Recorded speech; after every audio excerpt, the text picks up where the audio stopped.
Hello, audience. Thank you for joining us. Happy Monday. Is everyone excited for this week? I am very excited. I am going on vacation tomorrow, so I can't wait to get this day done.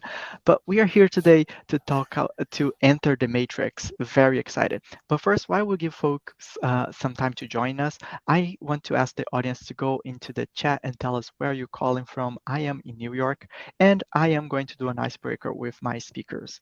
And I have a very interesting question today for my speakers. Speakers, are hot dogs sandwiches? And let me start with Kristen. Hey, good morning or good afternoon. I vote yes. It has bread. So I Is go that yes. okay? Yeah, bread with meat inside, so it is a sandwich, right? Yeah, I agree absolutely. with you. What about you, Carol? What do you think about hot dogs? Are they sandwiches? Hi everyone. I think no. I No? think that sandwiches should be, I don't know, pieces of meat. So I see. between the bread, so I'll say no.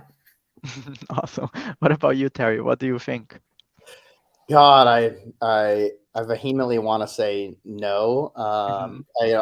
I believe no, but according to the official definition, right, like essentially anything with two or more slices of bread or a split roll has filling in between is considered apparently a sandwich. So technically, hot dogs are a sandwich, but they definitely shouldn't be. Yeah. I heard someone saying before that if the marketing is good, everything can be a sandwich. So that's a good answer too. All right, let me get my slides ready here. We are here today to enter the matrix and talk about sales tech stack for success. My name is Eduardo. I am going to be your host today, and I'm here representing MSP. For those of you not familiar with Modern Sales Pros, we are the world's largest and highest quality community for those in sales management, sales leadership, sales and revenue operations, and sales enablement, aka our Modern Sales Pros. And our mission is to create an environment for our members to answer the questions they would struggle to solve on their own and to help them see around corners they might not know about. And we do that through live sessions like this one you're about to experience. We always invite amazing speakers to give you all the knowledge. We have a robust online forum and we host quarterly summits. We are about to launch our April summit, so stay tuned. And the most exciting thing is we are starting to get back into in-person events. If you're if you're not already a part of MSP, you will be invited to join right after this event. And to make sure everyone gets the most out of today's event, I have some housekeeping notes. First, this panel is being recorded, so you will be able to access the recording and the key takeaways in the MSP website. And I was talking with the speakers backstage, and they love answering questions.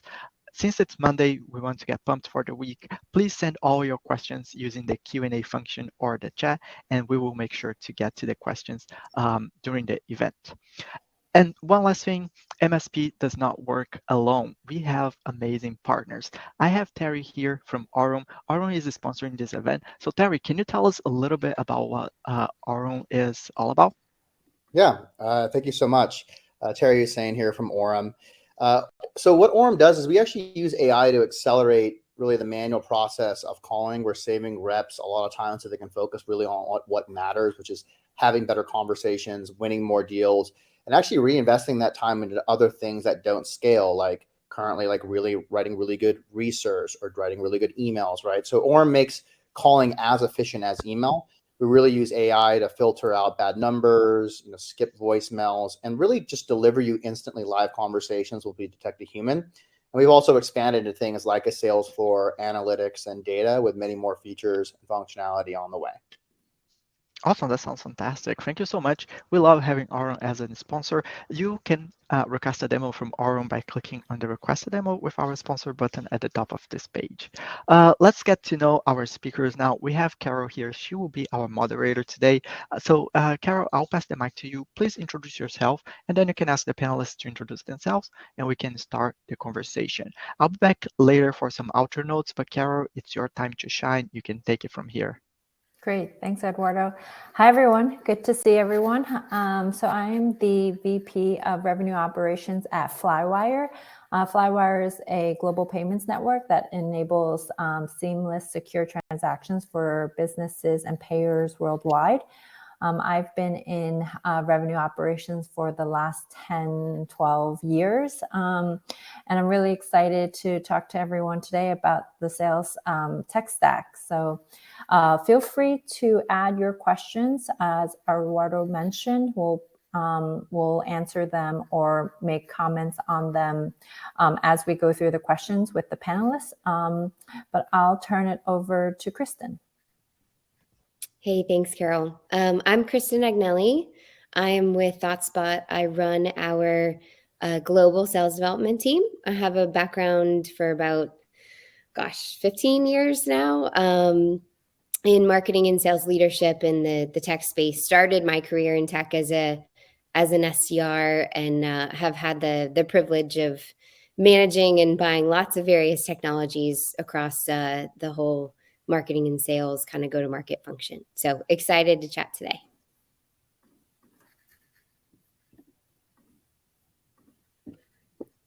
Okay, great. So maybe we'll start with our first question. And if anyone is on the session and has a question, feel free to add it to the chat and we can add it to the list of questions we have pre-prepared. So I'll start. And this question, let's put it out there. At a high level, who manages the sales tech stack in terms of like stakeholders and the budget? I'll pass it over to Terry. Yeah, I think it's a great question. I mean, things have definitely evolved over time. It used to be that the individual department would have usually an operations person underneath them, and that would fall within their budget. They'd be working within a silo. We've seen a huge shift to RevOps, which has been the right move, right? Internally, we have a RevOps team where whether they're supporting customer success, SDR ops, sales ops, success ops, I mean, fin ops, there's different roles and they all roll up into one team now, so that there's no silos in between. I think that's what we're seeing more and more. I think they also own now a lot of the vision by working across departments and understanding, what is going to be the most impactful automation or process changes, which is a drastic change from what it used to be, where you had a sales ops person and they were dedicated to your org. And if you were an SDR organization, like you just cross your fingers and hope that you got some resources. Yeah, I'll tack on to that too. We have an internal business operations team, and they support, the whole go-to-market business for sure. So it gives us the ability to make sure if I'm trying to solve something in the sales development world, and an enterprise, field sales leader is trying to solve something too, that's very similar, then we've centralized that cost. We've hopefully centralized some of the process to build scale and some cost efficiencies. So here all things kind of run through business operations. I think it depends on the organization. I've certainly had organizations in the past where I held the budget, for my function, and business leaders, across the company held it for theirs. So I think both can work as long as teams at the leadership level are aligned for who's doing what, right? From a communication perspective and business challenge opportunity. But I think central's better. If I was going to pick one, I think a centralized function like RevOps, or in our case at ThoughtSpot Business Ops, managing for everybody, working across all the teams is always best. I love that answer. Maybe I'm biased because I'm in RevOps, but I like the budget being centralized in RevOps. I do think that it draws upon, centralizing the vision, the thoughts, the budget, and actually some ownership in terms of who's managing what. Just to follow up on that a little bit, how do you guys think of the budget? Is it something you pre-plan before the year starts as part of next year's financial forecast, or is it something that you are ad hoc when someone brings up a tool? I can start. I mean, first off, it really, now we know, and we've kind of known from COVID too, that it really depends on market forces. When money was free flowing, departments had their own budget. And now departments are rolling up into, smaller departments. For example, the SDR organization might have had its own budget, but now they're rolling up to sales or marketing, and now they're part of that budget, and those budgets have been slashed. So I would say for right now, what I'm seeing across a lot of organizations is budget is pretty much either tied up or frozen.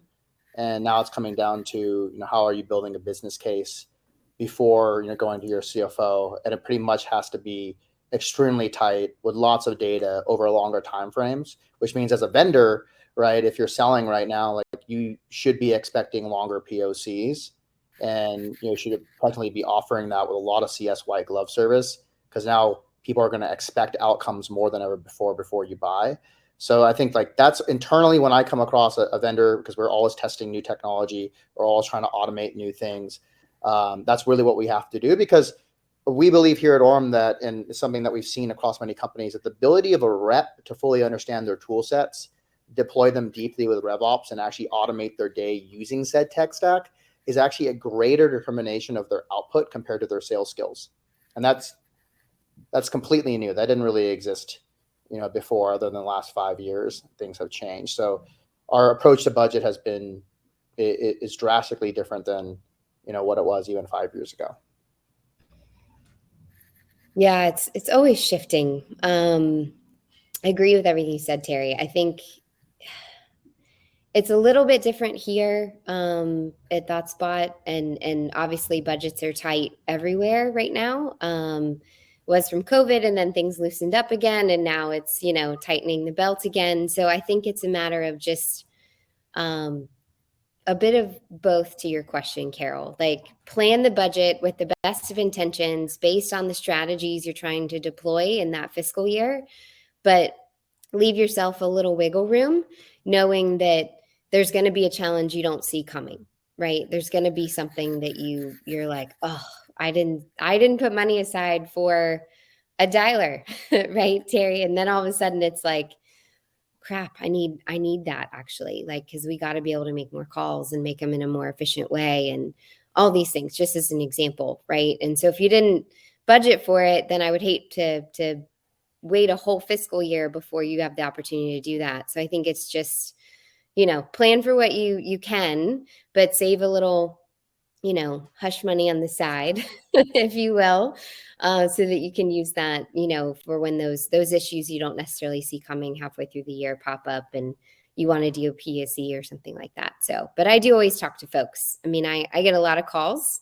Obviously, leading SDRs, you're much nicer to SDRs. Everyone should be nice to SDRs, but I take them, right? And I want to hear what's out there, because we got to stay sharp as leaders, because there's new tools and things popping up every day. So it's good to learn and stay sharp too. All really good information. And we have our first question from the audience, so I'll read it out loud. It's a question from Lee. How can automation help companies reduce/manage their tech stack and also enable teams better?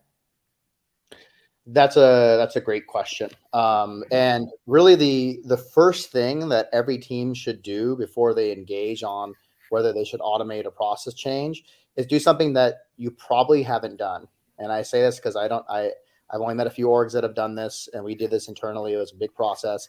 BPM map your IC's day. So IC individual contributors. So like what we did is I actually had I hired an outside contractor, had them sit behind my SDR and watch every click they did and map that out into a giant map. And you'll see that it can take 40, 50, 60 clicks across 5, 7, 8, 9, 10 different systems for them to get someone to a sequence. You think it's easy, but as you scale, there's things like dupe checking, or was this a priorly closed loss opportunity, right? And then AEs as well. How many clicks is it taking? So the first thing is you actually should BPM map to figure out what the pain is. That will actually give you a visual representation of where you can automate. And in terms of reducing the tech stack, I mean, that's actually probably a question that we can answer later on is, are you going to consolidate on the existing tech stack you have? Or does it make sense to add best-in-class vendors? I would say that you need to look at the existing tech stack and what they're deployed. Most teams, let's say that you're using, I work with a lot of outreach customers.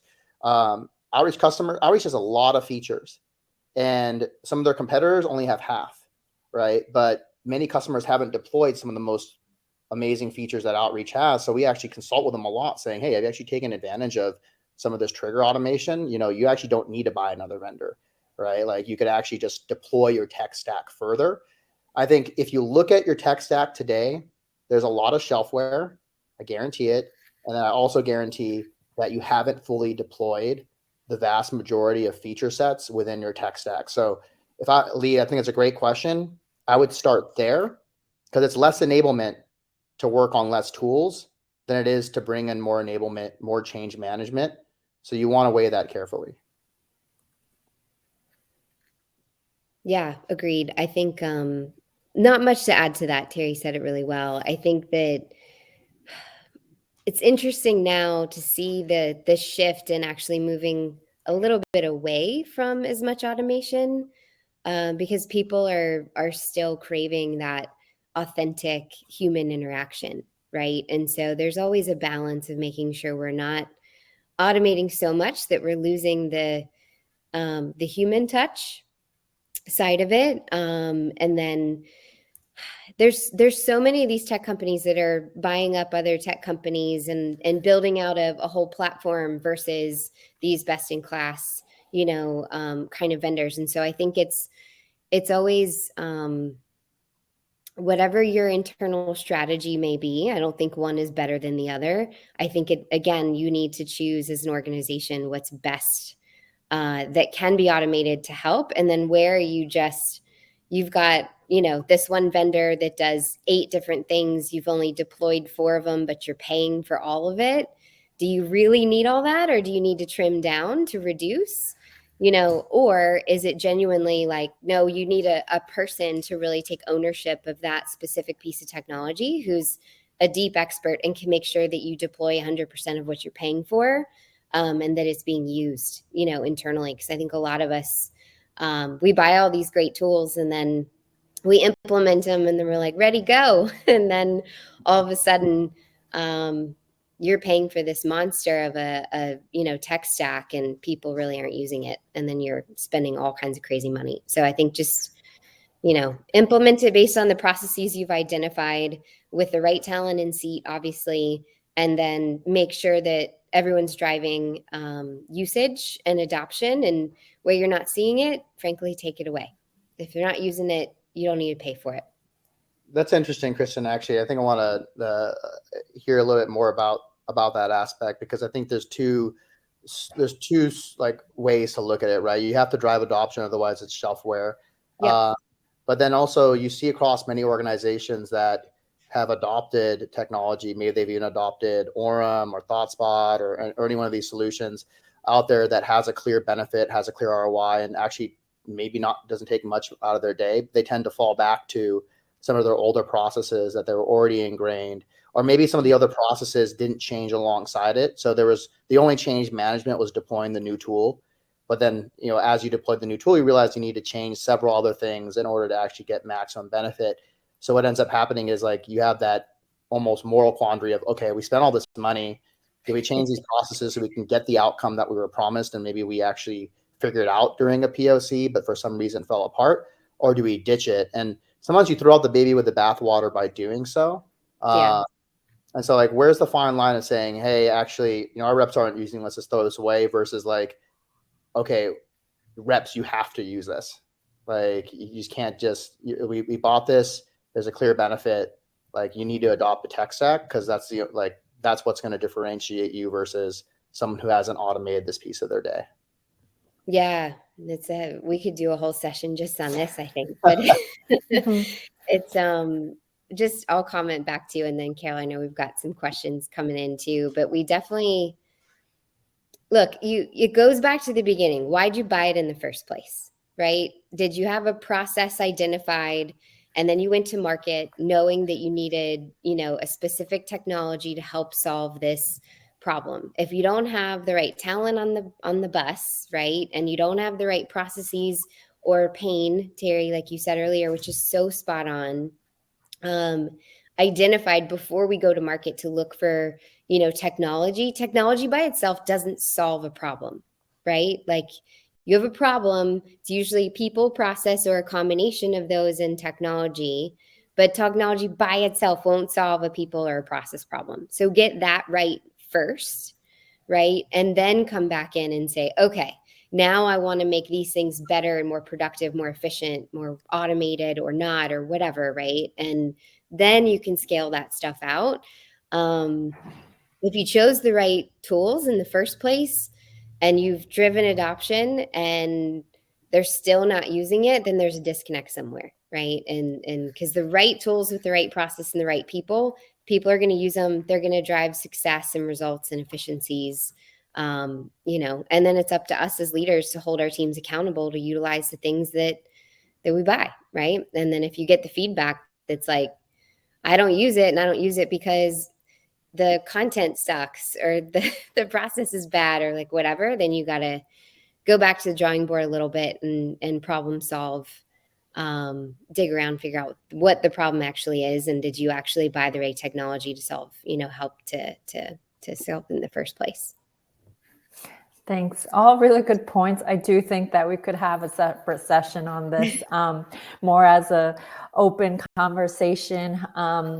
But going to our next topic, one of the things that actually, Kristen, you touched upon, which comes to our next question and also one of our topics was, you know, you touched upon as we're hitting a time period where budgets are tighter, companies are really evaluating the tools that they use. There's a question from Brian that says, we are all being asked to do more with less. How are you looking at your tech stack moving forward in 2023? And also a question that we had talked about briefly was, you know, when you look at that tech stack, is it the all-in-one that's better? Maybe it's a cheaper solution, but provides you more features that solves a problem, or maybe it's a tool that has more, but maybe not each of those functions are as perfect as you would want it as maybe individual tools. So how do you think about all-in-one versus best-in-class, and given today's, you know, economic times? Yeah, I mean, we're, you know, I think if you go all in one, you can certainly see more savings from a budget perspective, often, not always. I know I'm making a big, broad statement there, but because you can get a lot of bells and whistles in one place, right? But if you go individually best in class and you negotiate well, you can do it just as well there too. So I think there's something to be said for looking at what all you have. Where do they have overlap across each other, right? All these companies, like I said, are growing into these platform companies and they're offering more capability. So, you know, where do you have overlap, and can you trim back where you do have that, right? Either from a whole technology stack, or from, if they, you know, price it out, a la carte add-ons, things like that, where can you rein some of that in?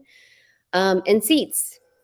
If it gets really crazy, then just start looking at who's using the various tools, you know, for the amount. If you have 100 seats and you're only using 50 of them, you know, that's usually a way to go back to a vendor and say, hey, we're doing as best as we can here to drive adoption, but unfortunately, with all the layoffs and cutting heads, you know, here and there from in technology, that's going to be part of the equation, which is not fun, but it is going to be part of the equation with these vendors, where companies are going to come to them and say, you know, I only now have 50 people I need seats for, right? And so I think it's leveraging what you can about, you know, contracts and negotiating renewals and trying to negotiate uplifts and things that we all do in our contracts, and then also just looking at it from a seat basis, I think, are the two easiest ways to do it. Not fun ways, but easiest ways.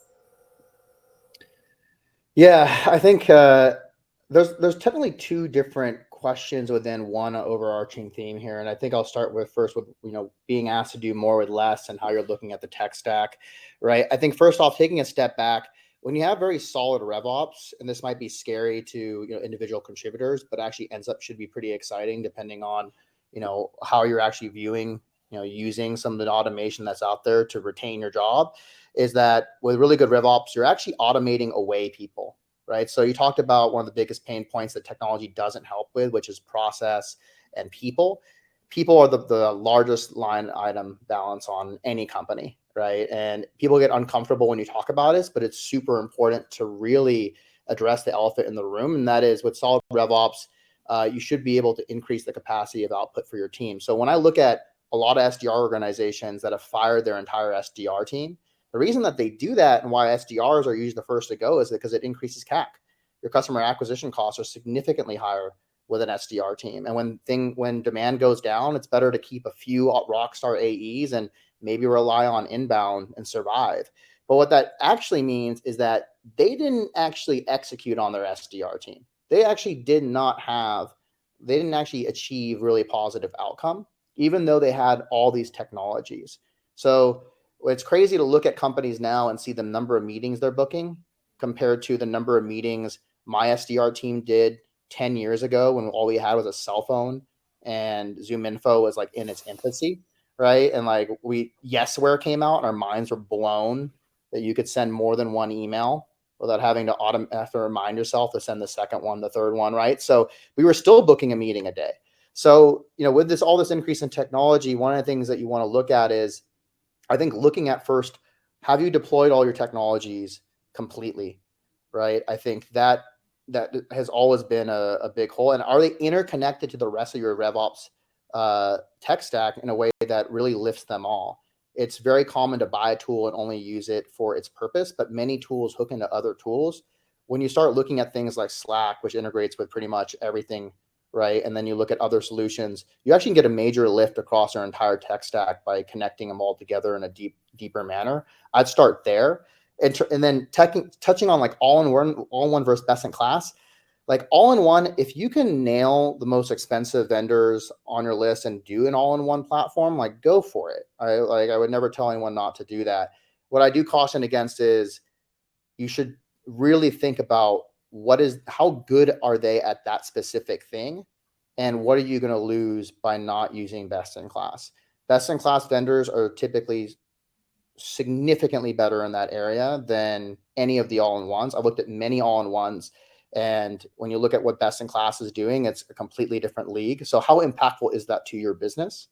Like, do you actually, I gotta go back to Kristen's thing, like, are you actually using them for that specific feature? It's usually a Frankenstein, like I saw this in the comments, it's usually a Frankenstein's tech stack, and that's okay. I've seen organizations that have like basically no all-in-ones and they're all best in class, but they're hyper connected, right? So you might actually have Gong connected to Slack, or that's connected to Orem, and then like things are getting pushed around. Or you might have Zendesk connected to Slack, connected to Jira, connected to your actual DevOps production instance. So an engineer can get a ticket and actually run code straight from Slack. Like, that's the level of efficiency that some organizations are getting without having to nix any of their vendors, because all they're nixing is headcount. And that actually means they don't have to lay off people. So that's the biggest thing. Layoffs are super expensive, and RevOps and the effective deployment can actually reduce CAC per employee and allow you to keep more of them. Thanks, Terry. Thanks, Kristen. Maybe I know, Terry, you saw the comments, but just to expand on that, on the question from Job, do each of you have a Frankenstack or best in class for each point solution, or an all-in-one like HubSpot? So I guess from your experiences at Orem or previous companies, what do you guys have, or what do you use? Kristen, you want to go first? Yeah, I'll jump in first. We're totally a Frankenstack. So we're a Salesforce shop. And then we've kind of gone with the best in class play, across the stack, depending on what it is you're trying to solve. So like Terry said, it's outreach, Slack, Gong, Clary. Like, we also have a pretty hefty tech stack here. We're pretty lucky that way. But yeah, we've definitely done that. I've done both. It just depends. But at ThoughtSpot, it's definitely a best in class point solution. Yeah, I mean, it's the same here. I mean, you have everything on the finance side, from your bills, your Brexes, right, to your Cartas. We just deployed PlanHat for CS. You got your Datadog on the engineering side. I mean, hopefully I'm not saying anything that's gonna get me in trouble in terms of what we're using, but these are all pretty common tools. I mean, everything from your Zoom Info, multiple database vendors, right? You have Zoom Info. We love Lead IQ for their mobile data. We're testing out new database vendors all the time. We use Outreach on the SDR side, right? We are also a Salesforce shop. We have HubSpot too. Many Salesforce teams have HubSpot, and they also have SalesLoft or Outreach, which you would imagine that they would only be on HubSpot if only sequencing was important to them. That's because SalesLoft and Outreach have all these additional features that we have deployed. So we're primarily best in class, but that can change, right? Outreach came out with Kaya, and we're moving to Gong because Gong also has some forecasting capabilities. But Clary also has that, and they just acquired Wingman. And, Shruti Kapoor is the founder there, and she does really, really good work. So, Wingman is also a very high quality product. So, like, who knows, in the next 1 year, 2 years, maybe we're only on Outreach, or maybe we're only on HubSpot, or maybe we're only on Gong, if Gong ends up building, any sort of sequencing capabilities and other things that they're working on, right? So I think there's a race for these vendors to be the system of action, right? The true system of action is Chrome. I don't want to pop their bubble, but they want to be the system of action. And so you're going to see more all-in-ones.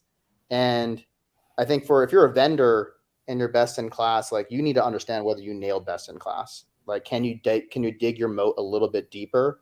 Because you're eventually going to have to build things that replace other vendors in the tech stack. That's just the way that I've seen most SaaS tend to evolve. But I agree with Christian. It's like, it's a Frankenstack. Even if we go to all-in-one, there's going to be best in class. So I expect it to be a Frankenstack, for as long as we're growing. Yeah, I would say Flywire is the same. We're a Frankenstack. I do want to move to an all-in-one. It would be simpler for us from many perspectives, but not all the tools that we use have, I wouldn't say the best, the all-in-one actually achieves what the best in class does. So we unfortunately have to go with individual vendors. We have another question. I love these questions from the audience. So thank you, Joyce, for submitting this one. Data is increasingly important now. How do you look at the data stack in connection with your tech stack? Maybe this question is more for Kristen, but would love to hear from Terry how you're managing your data. Yeah, you're teeing me up beautifully, Joyce. Thanks. Look, data is king, right? All of these technologies that we all have, if you can't glean the successes and failures out of them, what's working, what's not working, how can I do this better?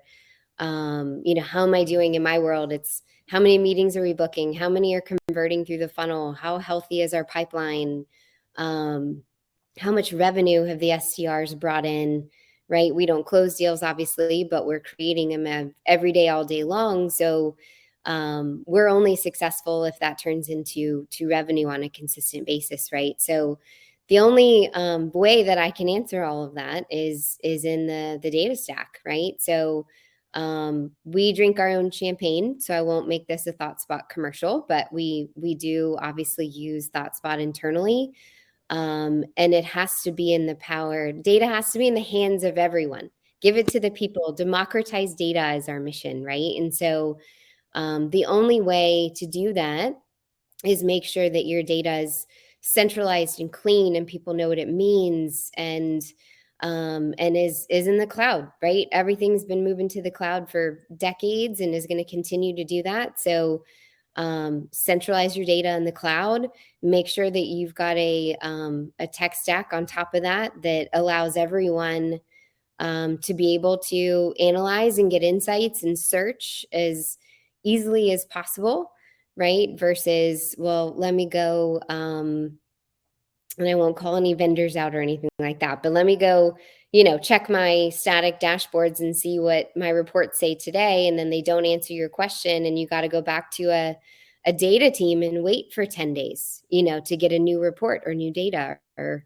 fresh perspective. And we definitely don't, at ThoughtSpot, we don't want people to have to wait, right? Go in and ask your own questions and do your own searches. So I think the more that you can utilize your own internal data holistically, not just from a sales and marketing perspective, but across the whole company. Terry talked about finance systems, things like that, right? Gone are the days when marketing is running campaigns and they don't know the ROI of them, right? Merge your financial data from your ERP systems and everything else into the same, instance of Snowflake or Databricks or whomever your partner of choice is, and analyze it holistically across the whole value stream of the organization. So again, that's a whole nother can of worms for a longer discussion, but it's a great question, Joyce. And I think that it's really important to think about the modern sales stack and, technology stack across the whole company, but get all that data in one beautiful cloud, one place. Yeah, it's I was taking notes, and I think you hit the nail on it. So I won't have too much to add here. I mean, data management. There's a reason why Databricks and Snowflake have just been exploding, right? Yeah. A lot of unstructured data coming in from a lot of different sources. So when I hear that question too, I always want to understand a little bit about like what data are we talking about? Are we talking about data overall from all different systems? At that point, like getting them into a central repository, even starting with Salesforce and getting all your data that you can so that's reportable across all the different objects. For example, many people use SaaS Optics for a lot of their finance and reporting and analytics. But there's also product analytics, like your usage data, right? How your users are interacting with the platform, how they happy, right? There's CS analytics, there's what the SDRs are hearing on the front line, and then it's how you get that data in. I'll give you an example. I was listening to a call where an SDR was speaking about one of our competitors, and they said, "Yeah, actually, we're not happy with them.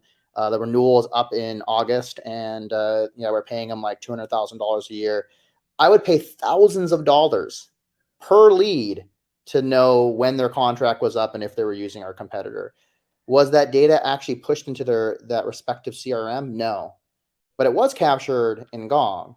So, but they needed to make sure they set up Gong the right way so that data was actually pushed in a way that the entire org can use it.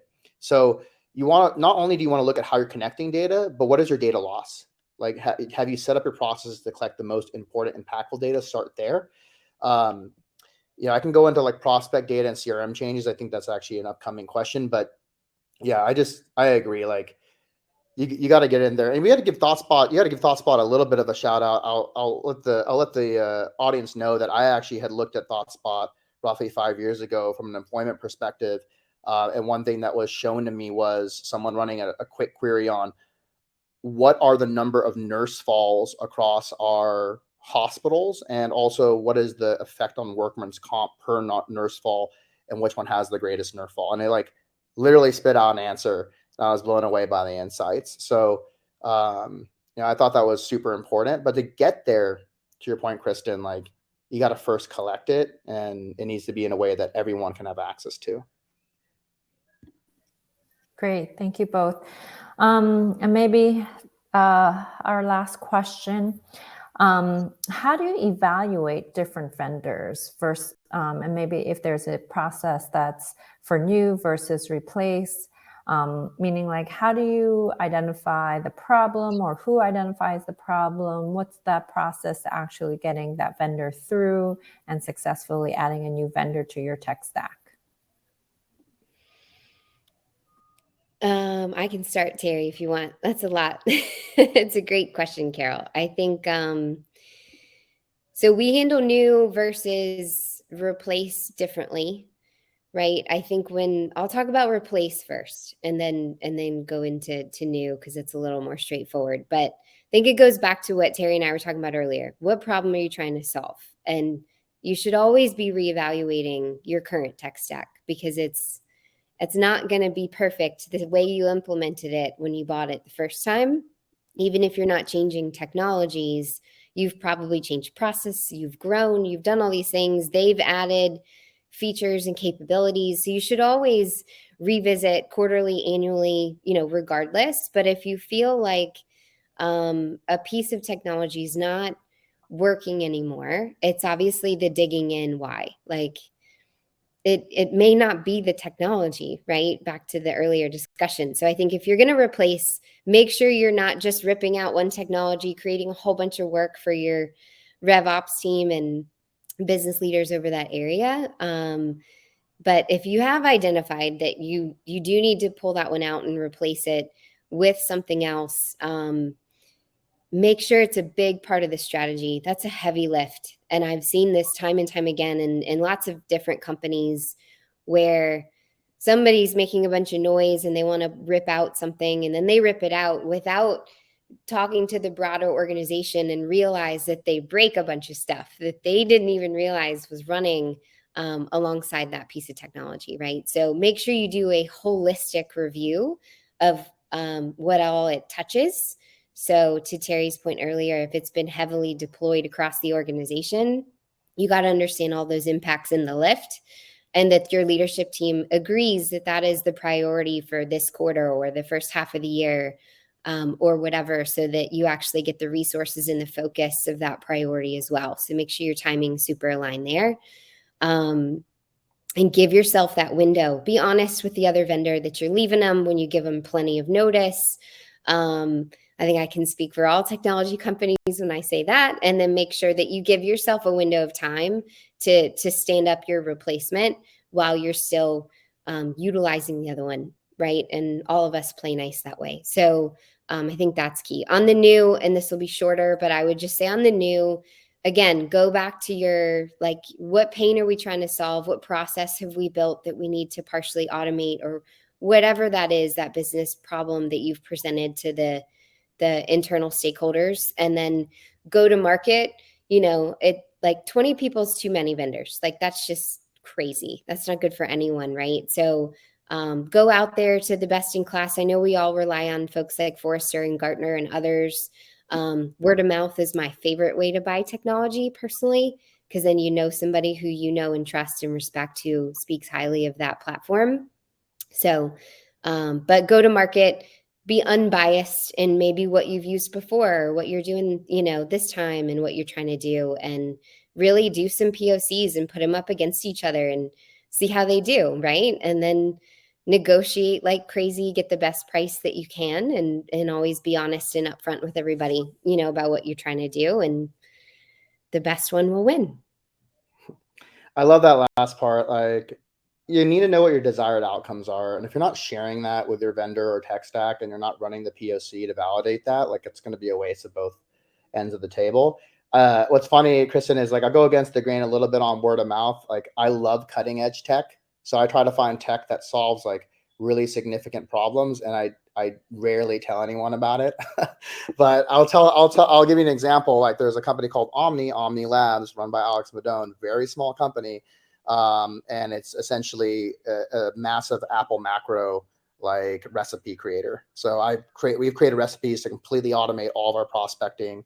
You can automate any task that you're doing on the computer, and you can run that, while you sleep. So, like, there's little things like that where I'm like, man, like, shouldn't have given that one out, but it's useful. I think, for example, you also mentioned mapping all the systems. There's a company called Sonar, SONAR. If you're an SFDC shop, you plug that in, it maps everything for you. You can see change management, things like that. So you can adopt tech to reduce your tech, which I know seems like a little bit of an oxymoron, but that is something that you can do, right? I would also say that, taking a step back, I'll put this in the public chat, but Kristen brought this up, is like, what is the impact, right? And I have this printed out, and I have it next to my computer, is looking at how long does it take for a routine task. I guarantee you, as leaders, we have not sat behind people on the front lines and watched them do their day. I did that when I was first managing the SDR team, and I had to step in, every quarter to just try. But I'll be honest, there were times I just back-to-backs all day, had to rely on managers, right? And taught the managers how to do that, who then relayed that to ops. But if you're really thinking about this, like, you should be looking at the what is going to be the most impactful automation. And then, to Kristen's point, is it a process change? Because many times it's a process and deployment change of the existing technology you already have that you just haven't gotten to. And many times you're looking at a vendor and you haven't yet checked whether or not any other vendor in your tech stack can actually solution it. The last piece is, okay, great, Terry, like I already have the solution for it, but they have a best in class. Change management. That's the reason why there's a lot of tech spread, is that you can rely on their CSM teams to run the POC and make sure that that particular business operation is exceeding and doing its job. Very difficult when you rely on one vendor for everything. You know, anyone that's worked with an all-in-one solution and had a CSM meeting with the variety of different topics, I'm sure you've walked away with a little bit of frustration because the CSM can't handle everything. You know, they can't handle over 100 different products and solutions, right? Like they have to manage CSM resources on their end. So you have to be patient with that too. Change management is often it's often one that you are going to miss. I always underestimate it, even when I'm being conservative. I still underestimate the change management and then the training of the reps to use the new tech, which I think someone brought up, and making sure that the adoption is there to get the outcome. So you have to weigh all that. I always start with what is the most impactful thing that you can do, and then determine vendor or process, and then move from there. So that's how we've been doing it internally, and it's definitely RevOps has taken it to the next level here. I love all these shout outs for RevOps. A few more questions from the audience, and thank you, audience, for submitting them. It's been a super engaging conversation. So one question quickly for Matthew, for Terry, was what was that Apple macro solution you mentioned? Omni? Was that? Yeah, Omni Labs, and I'll put in his name too, the CEO. Very solid piece of technology. And it does take some time to ramp up, but they're really focused heavily on automating the prospecting piece, which for us, after automating email writing, after automating calling, it was like prospecting, finding new accounts, adding those prospects in. That became like the next bottleneck. But as with anything that you do with your tech stack, as soon as you nail down a bottleneck, a few more pop up, and it's just like this never-ending chase to unclog the next thing. So that's where impact is important. And I want to note, impact is different from productivity. This is something that Bipul, the CEO of Rubrik, taught my CEO, who then taught me that. And you could have a very productive day. I made 100 calls, I spoke to 10 people, but you could have no impact. Same thing if you cleared your inbox, you had a very productive day, but you could still have little to no impact. So measure impact first. That's going to be different actually from productivity. Great. And then one more question from the audience. This is from Brad. For a company that has yet to adopt a central CRM system like Salesforce, HubSpot, should that always be the first priority in the tech stack before considering other best-in-breed solutions for other various processes? That's a great question. I say yes. I think, as there's a lot to unpack there, right? Like, because it depends on where you are in your journey as a company. Like when you're earlier in your journey as a business, HubSpot's great. Like HubSpot's an awesome tool that can solve lots of different problems, right? For an organization trying to scale. But eventually, and I'll speak from my own experience, and hopefully nobody from HubSpot comes after me, but you're going to outgrow it, right? You're going to need more complexity between a marketing automation and a CRM system, and you're going to want to add a bunch of other things. And so I think, recognize where you are as an organization, what kind of budget you've got, because as soon as you go and you start to spread out and go to some of these best of breed plugins and things like that, then it's going to get, exponentially more expensive. So I think just know where you are in your journey and choose wisely, and know that it's not permanent. No matter what you choose, eventually you're going to outgrow it. But look, your CRM is your source of truth. It's your home base, with regard to your tech stack that you're plugging in from, for all the various sales tech stack, marketing tech stack, that kind of stuff. It's not your reporting source of truth if you do it right on the data stack side, but I would say, yeah, I mean, I'm sure I could talk myself into a different answer, but in my quick, response to that question, Brad, is that you got to look at where you are, what you need to be able to do, what kind of budget you have, and then choose accordingly. But yeah, that's usually your first ad is your CRM. Yeah, and I'll chime in. Like, things are changing to a certain degree. We do have, we released a HubSpot integration, and most of the net new customers that we're seeing on HubSpot were on the smaller side, the middle market, the SMB. But then we have enterprise customers, to my big surprise, moving over to HubSpot. They had HubSpot and Salesforce, like actually moving away from Salesforce. And that blew my mind. That I'd never seen that before in the 10 years. But HubSpot's making a massive push up market. Now that and categorically, they've, just like ZoomInfo, they've wanted to really nail the SMB and mid-market and, avoid any ankle biters there. And now that they've kind of nailed that positioning, like they're moving up market. So, my suggestion is, depending on where you are in your budget, just like Kristen mentioned, you might start with HubSpot, and then you might expect to move to Salesforce, really depending on your tech stack too, of what you plan to add. If you plan to add best in class, you need to look at whether or not the HubSpot API supports that, right? Is that vendor building, across HubSpot and Salesforce to the same capacity?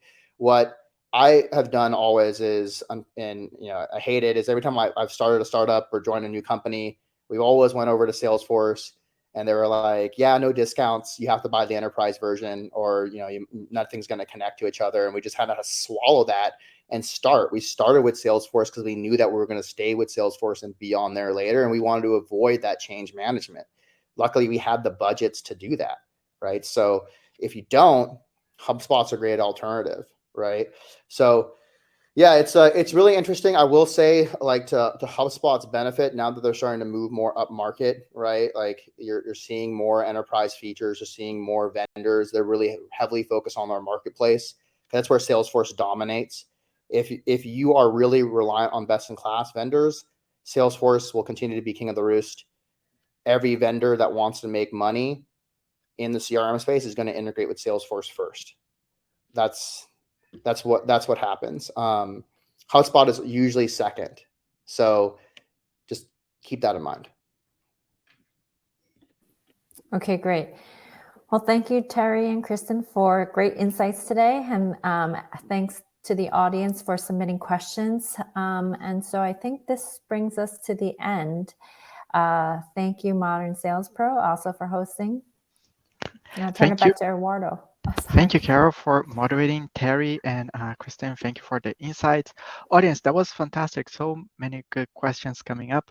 Thank you so much for participating. As I said before, Aurum is a partner of MSP. So if you want to hear a little bit more about Aurum, please click on the button Request a Demo with our sponsor at the top of this page. And we also will send you a follow-up email today with a link for their website and the recording and key takeaways from this session.